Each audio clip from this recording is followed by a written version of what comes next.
Boris, je vous souhaite la bienvenue à nouveau sur ma chaîne YouTube, à nouveau ou pas d'ailleurs. Alors ce soir, je vais vous faire un point crypto. Je m'excuse d'avance parce que je suis certainement annonciateur de mauvaises nouvelles pour certains, peut-être. Le fait est que là, parce que je regardais plutôt le Bitcoin, le TH ces derniers temps, et je ne m'intéresse pas trop aux altcoins, mais là j'ai fait un point là récemment, je me suis dit non, je vais vous faire une vidéo là pour... enfin j'en parlais un petit peu dans le... Enfin j'ai fait cette revue d'actifs là dans le Discord de Novel, je me suis dit non, je vais faire ça en vidéo pour vous quand même, ça m'a l'air hyper important en fait. Alors, donc, je vais commencer avec le, le Bitcoin. Donc, je vais faire une revue hein, de tout simplement des actifs cryptographiques, je vais dire principaux comme ça, pas tous, mais quelques-uns. Donc, je commence avec le Bitcoin, le futur Bitcoin, donc alors, qui en journalier se situe sous la clause -7 période jour, très clairement, dans une espèce de non-croisement baissier-semaine, je dis bien une espèce, parce que M7 qui a été haussière pendant 3 jours et qui s'est dirigé qui ne se dirigeait pas vraiment vers M20. C'est pas très académique comme non-croisement baissier, mais dans l'esprit, je dis bien entre guillemets dans l'esprit, on peut l'imaginer. On peut imaginer qu'on est là-dessus. Néanmoins, on n'a même pas eu de résistance en fait ici sur ces zones-là, sur cette zone des 25 000 $. On n'a pas eu de résistance claire et propre ATS pour démarrer même cette baisse. Cette baisse se fait sur rien. En tout cas, il n'y a pas de résistance ATS ici. En mensuel, là c'est là vraiment qu'on voit que c'est un peu plus délicat et douloureux, puisqu'on a cet escalier de close -20 période qui monte, et les prix qui sont en dessous, donc je vous ai déjà expliqué, quand les prix sont en dessous ces clôtures là, ça veut dire que M20 devient baissière. Je vous ai déjà aussi montré ce que c'est qu'une M20 en fait, enfin là on ne le verra pas parce que c'est le BTC qui a pas assez d'informations, mais si je vous avais montré un autre actif, une M20 qui monte, qui se stabilise et qui descend, ça prend un certain nombre de périodes et ça bouge pas comme ça une M20 en fait. C'est-à-dire qu'à partir du moment où elle devient baissière, vous avez de fortes chances qu'elle soit baissière pendant un certain temps, puisque c'est la particularité de M20 qui n'est pas lissée sur autant de périodes que M7. Logique. M7, 7 périodes, M20, 20 périodes au niveau des moyennes de prix. Et là, on se rend compte que déjà, le mois précédent, en fait, on avait ouvert sous la clause -20 période mois, et on le voit puisque ça a été une bougie, enfin une période qui est baissière, hein, parce qu'on était on était juste au-dessus avant. On avait réagi très positivement, assez positivement autour dans la baisse, là sur le point bas, c'est cette clôture là ici, elle était là. Et puis là, par contre, là, on a une clôture, ce qu'on appelle une clôture surprise, et donc du coup les prix ont réagi et ont acté en fait le fait que bah, ils étaient sous la clause -20 période et que M20 devenait baissière et le devient encore plus ce mois-ci, donc avec cet escalier qui monte. Cet escalier qui monte, c'est Boyle qui s'écarte, donc probablement une phase 2 mensuelle baissière. L'objectif du non-croisement, qui n'est pas un non-croisement, mais qu'on pourrait pricer comme tel, il se situe aux alentours de 13 000, 14 000 points ici, là, sur la bolle basse, qui monte parce qu'on est en phase 4 de stabilisation, et donc qui monte, mais là, quand on va tout de suite, c'est autour de 14 000 points. On a autre chose qui se situe autour des 14 000 points, c'est la clause -20 période trimestre du trimestre prochain.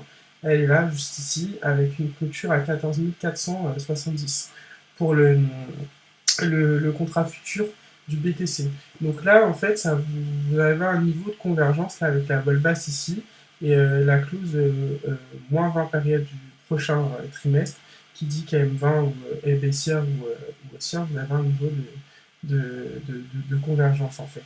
Donc un objectif qui serait probablement, je dirais logique, d'aller chercher avec cette année, cette semaine qui revient baissière, avec cette phase de baissière mois, mais qui se ferait très tranquillement hein, pour le moment là, autour de la vol basse mois et de cette clôture moins 20 période trimestre. Donc, vous l'aurez compris, c'est extrêmement baissier. Alors, voici pour le futur.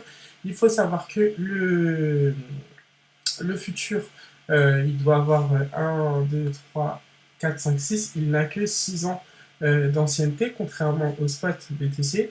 Donc là, je vais vous montrer d'autres petites choses sur le spot pour compléter cette analyse sur le contrat futur. Donc voilà, je passe sur le spot. On voit qu'il y a plus de périodes, donc les bols ici, même en semestre et en trimestre, sont plus complètes, tout simplement. Donc voilà, donc j'ai tracé pareil, hein, j'ai tracé la clôture, la, la prochaine clôture qui pourrait être éventuellement favorable sur le BTC Spot. Donc c'est celle de demain, puisque bon, les cryptos c'est 2h du matin que les périodes se réinitialisent, donc dans 1h42, donc on peut dire que c'est pas celle de demain, mais celle de vendredi, je dis pour vendredi. Vendredi à 2h du matin en fait. Euh, tout simplement. Donc en gros, faudrait être au-dessus des 20 230 dollars pour que M7 redevienne haussière et ainsi de suite dans cet escalier qui descend. Le non-croisement baissier est visible. On passe par cette semaine au-dessus de la clause moins cette période. Semaine, c'est exactement la même forme hein, que sur le contrat futur. En mensuel, il n'y a rien d'autre à dire, c'est la même chose. Par contre, là, on voit beaucoup mieux la clause moins 20 périodes trimestre. On voit que la M20, là, puisqu'on a plus de périodes, on voit qu'on va ouvrir le mois prochain légèrement sous M20. Là, oui, il y a de. Moi, j'estime en tout cas qu'il y a beaucoup d'arguments pour pouvoir aller, à partir du moment où on casse M20, qu'on ouvre dessus de toutes les façons, il y a quand même pas mal d'arguments pour confirmer que cette M20 reste haussière ou devienne baissière. Et pour le confirmer, il faut aller tester la clause moins 20 périodes. Et elle est juste là, la clause moins 20 périodes, autour des 14 000 dollars, 13 700 dollars environ. Si M7 semestre monte, ben, l'année prochaine, puisque le prochain semestre, ça sera janvier 2023, on sera aux alentours de 12 300 points. Mais bon, vu la pattern qu'il y a là en semaine, qui je répète n'est pas une pattern académique, mais qui je pense peut nous donner ce qu'on aimerait, à mon avis, on tomberait en fait beaucoup plus facile, beaucoup plus rapidement en fait sur les 13 000. Sur les 13 000, 14 000 points. Alors, on tomberait beaucoup plus rapidement dessus. Par contre, un point majeur, c'est que si on se rapproche là, surtout à l'approche du mois d'octobre qui va démarquer le début du dernier trimestre, du Q4 2022, eh bien, il faut savoir en fait dans cette configuration quand les prix dans un refus de phase 3 haussière, puisque c'est ce que c'est, puisqu'on n'a jamais fait de plus haut. Ah si, on a fait Non, non, on n'a pas fait de plus haut que sur la phase 2. Si les prix viennent sous M20 et viennent tester une clôture moins 20 périodes ou une clôture moins 20 périodes plus une période, eh bien, dans cette configuration-là, le pattern haussier sur cette UT le plus positif que vous pouviez avoir, ce n'est pas un non-croisement haussier, c'est un faux croisement haussier, parce qu'on est venu au contact de cette clôture moins 20 périodes. Alors qu'est-ce que ça implique? Un faux croisement haussier, eh ben, ça implique tout simplement que la M7 que vous voyez ici va venir croiser au moins une fois la M20 là, en trimestre.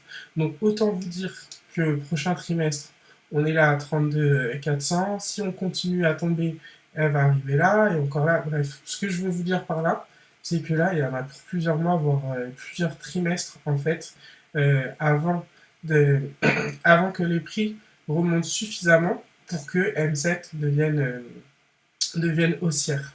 Voilà, tout simplement. C'est ce que je voulais expliquer.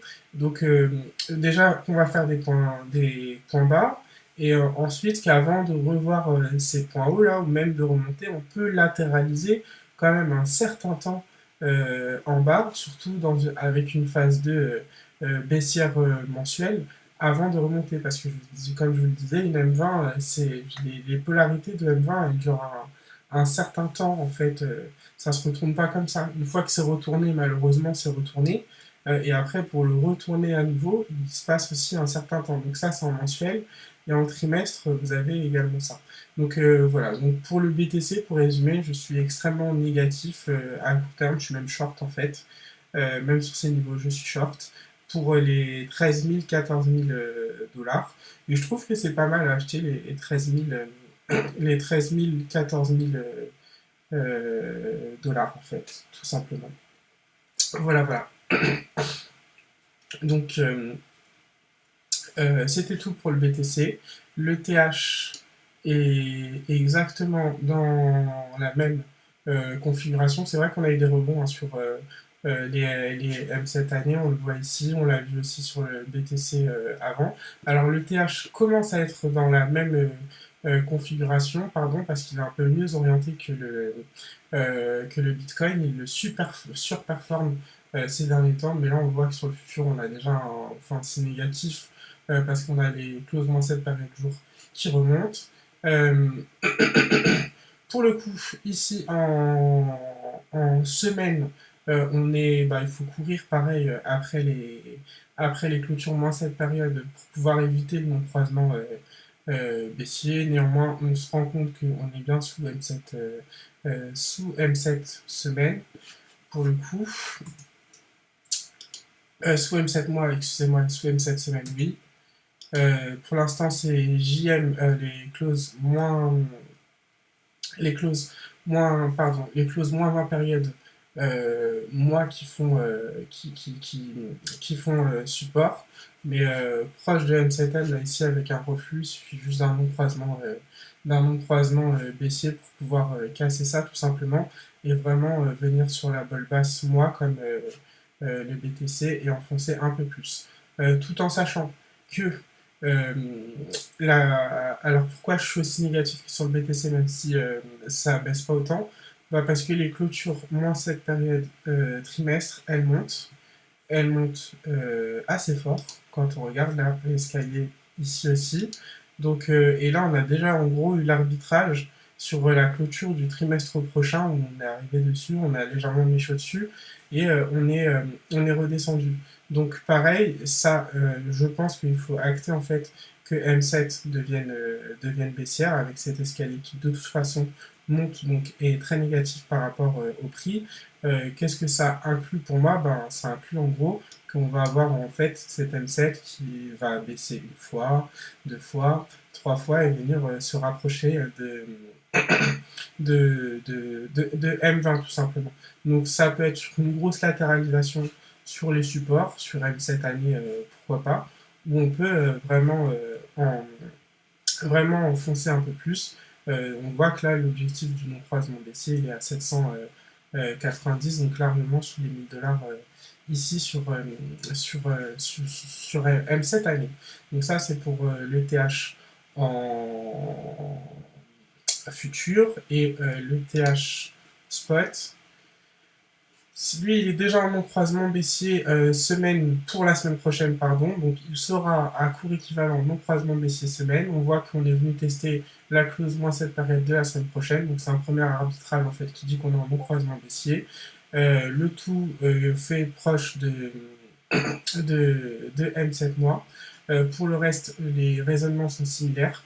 Donc, moi, quand je vois ça, je me dis qu'on va aller tout simplement, que ce soit pour le Bitcoin ou le TH, faire faire les balles basses semaines et en fait plus bas même que les balles basses mois pour le coup. Et en faisant ça, ça implique vraiment une latéralisation sur les supports plus ou moins longs avec un rebond, mais un rebond qui, même quand on aura le rebond, ça sera modéré. Parce que, ben, en gros, si on vient vraiment faire les supports, il faut se dire qu'on va toucher la clause moins 20 périodes de trimestre, comme sur le Bitcoin, puisque là, elle est à 700. Et on voit que là, il y a des objectifs proches de 700 ici pour le coup. Donc, en faisant ça, en fait, bah, il faut imaginer ici aussi, malheureusement, un faux croisement haussier.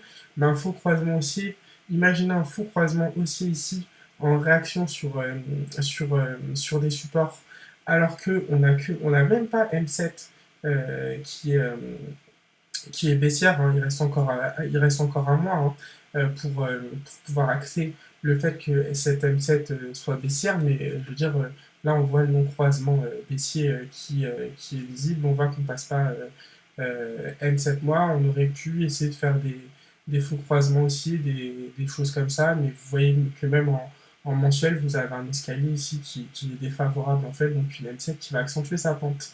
Donc, pour moi, tout ça, comme sur le Bitcoin, ce sont des arbitrages baissiers avec des points bas à faire, mais surtout, le seul truc qu'on peut positiver, c'est vraiment des faux croisements haussiers. Et je vous dis, on voit même pas que la M7 elle est baissière actuellement. Là, c'est une M7 anticipée d'une période, c'est un trimestre, il reste encore un mois avant le nouveau trimestre. Donc on ne voit même pas que c'est encore baissier et pourtant il faut, moi je commence à envisager d'aller chercher là les 700-800 $ par là. Et si on se rapproche d'ici, et ben, on aura beaucoup de mal à remonter. Et techniquement en ATS, on ne peut pas remonter comme ça. Il faut quand même cette veine au moins croiser au moins une période en fait pour pouvoir après avoir une détente haussière au niveau des prix. Donc pour l'instant, on va tout simplement chercher les supports. Donc voilà pour les principales cryptos, l'Ethereum, le Bitcoin. Je vais regarder EGLD avec vous. Donc EGLD, on a un reflux sous la clause moins 20 périodes du mois prochain, donc M20 devient baissière. On a également le reflux sous M7 semaine avec la clause moins 7 périodes semaine dans un espèce de non-croisement baissier comme le Bitcoin qui n'en est pas un académiquement parlant parce que vous n'avez pas cette convergence entre M7 et, euh, et M20, mais à pricer quand même en éventuel objectif la balle basse sous le SAR, à condition de casser le SAR, sous le SAR weekly. Mais quand je vois ça, bah, je me dis, bon, allons-y quoi. Allons-y faire les supports, tout comme les grosses cryptos. Matic, Matic en faux croisement baissier semaine la semaine prochaine, sous la clause moins 7 période de la semaine prochaine. Le point haut, le, oui, pardon, le point haut c'est M7 mois, comme on le voit, donc reflux sur M7 mois ici, donc pour le faux croisement baissier semaine. Sauf que le faux croisement baissier semaine, ben, je vous laisse voir le niveau de valorisation. C'est assez bas, ça représente à peu près une baisse encore de 60% en fait des prix en fait. Tout simplement, sous M20, parce qu'on est sous M20, il faut voir aussi où sont les clauses moins 20 périodes. La prochaine, elle est là à 0 et quelques. Donc, je ne vais pas la regarder tout de suite. Mais non, pardon, celle du mois prochain, la plus 1, là, elle a 0,23. C'est déjà plus intéressant parce qu'on a bien cassé M20. Donc, à un moment donné, il faut quand même tester la polarité de cette M20 qu'on a cassée. Est-ce qu'elle reste haussière ou est-ce qu'elle devient baissière? Et pour ce faire, on va venir chercher en fait les clauses moins 20 périodes mois. Donc très négatif également pour Matic qui va s'approcher de la balle basse et des clauses moins 20 périodes mois, très possiblement dans un faux croisement baissier semaine. Donc voilà pour Matic. Solana, pareil, même configuration. Euh, Même configuration en non-croisement baissier semaine, en tout cas ça s'y apparente, là toujours avec cette histoire de cette M20 qui ne converge pas suffisamment, mais dans l'esprit on y est, là on voit qu'on est largement sous les clauses moins cette période jour, on va avoir celle-ci en plus 1, donc celle de vendredi pareil qui sera favorable, juste là, donc il faut voir si on arrive à maintenir les prix au-dessus de M7D ou pas, sinon c'est clairement la phase 3 baissière ici qui continue pour pouvoir aller attaquer la vol basse. Alors je vous ai mis la clause moins 20 périodes du mois de octobre, juste ici, elle est juste là, et on se rend compte que c'est convergent avec l'objectif du non-croisement baissier semaine à aller chercher, qui n'en est pas un, mais je le dis quand même, parce que ça s'y apparente. Donc là, quand il y a des niveaux convergents, bon ben voilà. Donc le niveau là de cette clause moins 20 période semaine, il est à 13,07. Oui, c'est ça, 13,07. Donc ça représente une baisse de plus de 50% au cours actuel. Et c'est mon analyse. Voilà. Donc voilà pour Solana. Atom. Atom positivement orienté au-dessus de la clause moins 7 période semaine, avec un faux croisement aussi possible normal. On est venu toucher la balle basse, on a ça y est, les cours qui, les clôtures dans cette période qui descendent. Donc du coup, l'objectif là, c'est la balle haute ici, la balle haute ici. Le deuxième objectif, c'est d'aller chercher M7 mois. Et le troisième objectif pour le croisement faible semaine, c'est d'aller chercher la balle haute semaine in fine. Donc un objectif en fait entre 13 $ et 16 $. De toute façon, elle va encore baisser, donc entre 13 et 15 $, ouais, voilà, 13-14 $ même en fait, par là, parce qu'il y a M7 mois ici en résistance, et je ne sais pas comment elle va baisser cette bonne semaine avec le croisement faible possible en fait. Donc de toutes les cryptos que j'analyse, bon, j'en ai pas analysé beaucoup, mais j'en ai pas analysé beaucoup, mais j'en ai analysé quelques principales. Bon, bah, de tout ce que je vois, tout est baissier en fait. En tout cas, tous les possibles que j'identifie sont baissiers et les configurations positives que l'on pourrait avoir sur le support en rebond, ces configurations-là, c'est des faux croisements haussiers, donc ça met du temps. Il faut que M7 vienne croiser M20, alors que là, on est juste au début de l'inflexion de M7. Il faut voir que les prix sont tellement montés que du coup, pour retourner ça, c'était pas non plus si évident que ça. Et maintenant, on a encore des objectifs extrêmement baissiers, en fait, pour le coup, possibles et visibles, avec une phase de latéralisation possible sur les bottoms durant de nombreux mois, et une remontée qui ne sera pas non plus évidente. Donc, mais pour le coup, si on croit au projet crypto, parce que je ne sais pas si ça va mourir, si c'est enfin bref, j'en sais rien, mais graphiquement, voilà, si on a envie d'investir dans un actif parce qu'on croit aux fondamentaux de l'actif, graphiquement, les zones à payer, elles sont là en fait sur ces points bas. En fait, peut-être plus bas, mais en tout cas là, c'est les gros supports que j'identifie dans la baisse possible qui pourrait reprendre. Voilà, alors c'était tout pour moi, je voulais pas faire long, mais comme d'habitude, j'ai fait trop long, donc là c'est une revue d'actifs crypto uniquement. J'espère que ça vous a plu, n'hésitez pas à poser des questions, notamment sur Twitter. Si vous en avez, j'y réponds volontiers et je vous souhaite. Bah, je sais pas ce que je vous souhaite parce qu'il est minuit 33 quand je fais la vidéo. Mais voilà, je vous souhaite une bonne journée et je vous dis à bientôt.